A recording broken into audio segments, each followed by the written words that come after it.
Salut, je vous propose aujourd'hui une recette de crème à la vanille que je décline aussi au chocolat et je vous montre dans cette vidéo comment je fais mon sucre vanillé et ma vanille liquide. Allez, c'est parti, on y va pour la recette. Je vais vous montrer la recette des crèmes dessert à la vanille que je fais depuis quelques temps, depuis quelques années, depuis que j'ai vu la recette sur le site de Coucomix. C'est une recette à la base au Thermomix. Vous pouvez facilement la refaire sans Thermomix, sans robot, sans rien du tout, parce que il suffit juste de chauffer et de touiller. Donc à la limite le Thermomix il va servir strictement qu'à ça. Donc vous pouvez très bien le faire dans une casserole.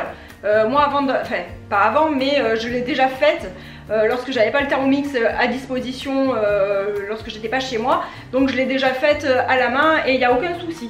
Donc alors pour faire cette recette il va vous falloir du lait, de la maïzena, un œuf. La différence avec la recette de Coucomix où il faut 2 œufs ou 2 jaunes d'œufs, je sais plus, enfin quelque chose comme ça. Bref, je vous mettrai la recette de toute manière en barre d'infos. Moi j'utilise un œuf entier, ça me suffit. Oui, je crois qu'il faut 2 jaunes d'œufs en fait dans la recette originale. Moi j'utilise un œuf entier et c'est nickel. Ensuite il va vous falloir de la crème liquide, ça sera pour mettre à la fin, je vous en parlerai tout à l'heure. Et du sucre vanillé. Alors moi ça c'est du sucre vanillé maison. C'est-à-dire que mes gousses de vanille, une fois que je les ai utilisées, je les mets dans le sucre comme ça. Et ça me parfume vraiment bien le sucre et c'est super économique. Contrairement à la recette que je faisais avant où je mixais des gousses de vanille avec 1 kg de sucre. Et alors c'était délicieux hein, bien sûr, hein, je mettais, je sais pas moi, je sais plus combien je mettais, 5-6 gousses je crois pour 1 kg de sucre que je mixais à fond. Ça me faisait un super sucre vanillé. Par contre ça revient hyper cher parce que maintenant la vanille elle est complètement hors de prix. Donc maintenant ce que je fais c'est que lorsque j'utilise des gousses entières de vanille pour une recette par exemple de flan, par exemple un flan à la vanille hein. Et donc du coup ce que je fais c'est que je mets ensuite, je les fais sécher et je les mets dans le sucre. Et le sucre a un super goût de sucre vanillé par la suite. Il va vous falloir aussi de la vanille liquide, j'allais dire maison, vous faites celle que vous voulez. Moi en fait je la fais aussi, c'est hyper facile à faire, vraiment c'est tellement facile que ça vaut vraiment pas le coup d'en acheter. Alors oui j'ai un bocal de miel avec un couvercle de tomates, mais bon c'est pas grave on n'a rien vu hein. Voilà, là j'en ai quasi plus d'ailleurs, il m'en reste vraiment plus beaucoup. Et c'est tellement simple, il suffit de mettre des gousses de vanille avec du sirop d'agave. Et c'est tout. Donc c'est parti pour la recette. Je place mon Thermomix sur la balance. On va commencer par mettre l'œuf entier. Donc là j'ai la recette de Coucomix sous les yeux. Ouais, il faut 2 œufs, donc moi je mets un œuf entier, ça me suffit. Je rajoute 50 g de sucre en poudre. Ah, j'ai pas mis le sucre en poudre. Alors c'est pareil, hein, sur la recette originale il y a 60 g de sucre. Bon moi j'ai mis 50. Ensuite je rajoute du sucre vanillé et un petit peu... je vais rajouter à peu près 10 g de sucre vanillé.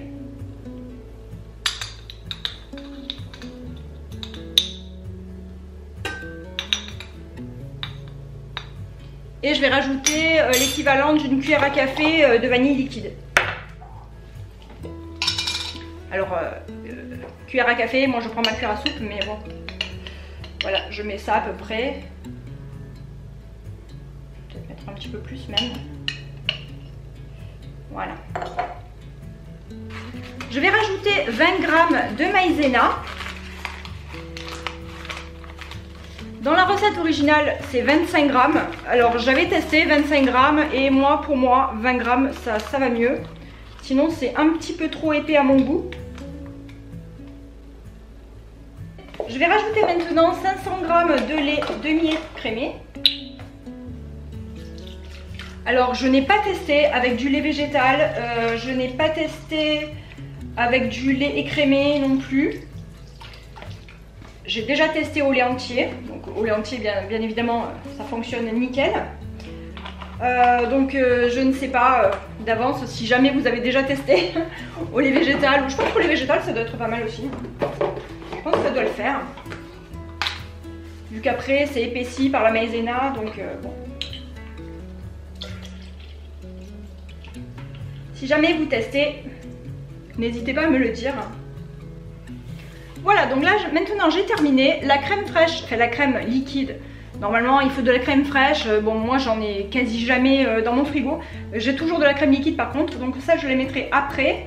Maintenant on va le mettre à chauffer au Thermomix 8 minutes à 90 degrés vitesse 3. Alors juste avant de faire chauffer la crème, je vais vous montrer du coup comment je fais mon petit sirop, enfin pas mon sirop mais ma vanille liquide. Donc mes gousses de vanille sont là dedans depuis des mois et des mois, hein, ça ne risque absolument rien.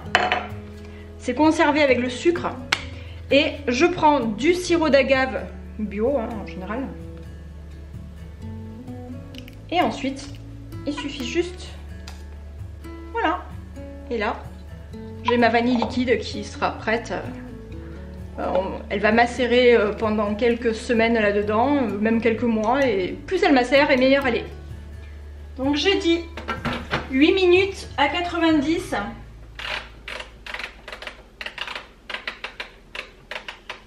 8 minutes, 90 degrés, vitesse 3. Et donc c'est pareil, si vous voulez la faire sans le Thermomix, cette crème, donc vous mettez dans votre casserole et donc pendant 8 minutes, vous mettez à feu assez entre moyen et fort et vous remuez pendant à peu près 8 minutes jusqu'à ce que le mélange épaississe.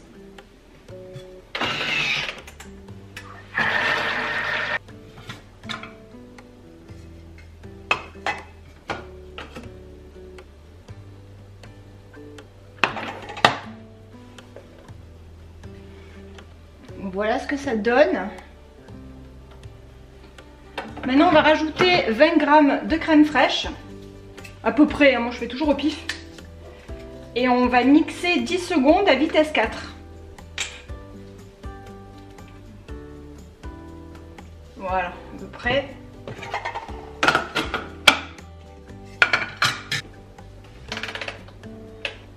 Ouais, je vais mettre 12 secondes à vitesse 4.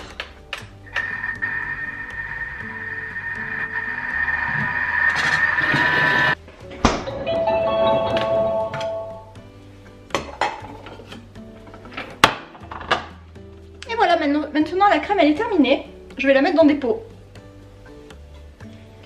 Alors moi je les mets dans des pots la fermière ou je ne sais plus comment ça s'appelle, ces petits pots, je pense que tout le monde connaît ce genre de petits pots. Et j'avais lu sur un groupe Facebook, il y a longtemps, d'ailleurs on voit que c'était il y a longtemps, hein, c'est tout effacé, que les petites crèmes Häagen-Dazs de cette taille là, eh ben, correspondaient exactement pour fermer ces petits pots. Donc j'ai acheté, oui, juste les glaces pour pouvoir avoir les petits pots, pour pouvoir fermer mes pots la fermière. Et puis en fait c'est tout effacé parce que je les ai passés au lave-vaisselle et tout, ça va nickel. Allez, donc je vais les mettre dedans, enfin, je vais mettre la crème à l'intérieur.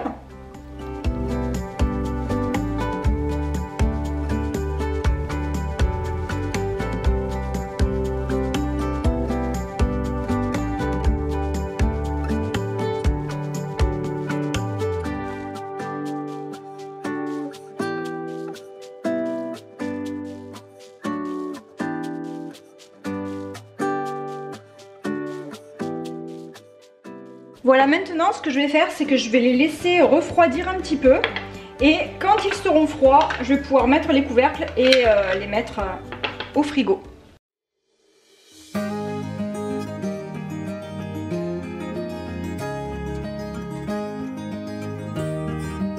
Et voilà le résultat après quelques heures au frigo.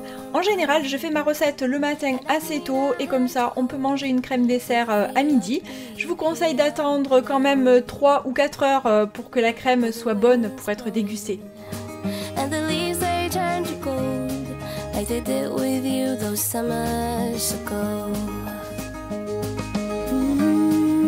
Ici ma version chocolat, c'est très simple, je procède de la même manière que pour la vanille, mais au lieu de mettre de la vanille liquide, je mets une bonne cuillère à soupe de chocolat en poudre non sucré, donc je pense que ça doit faire à peu près 20 ou 30 grammes de chocolat en poudre, ça dépend si vous voulez des crèmes très chocolatées ou pas.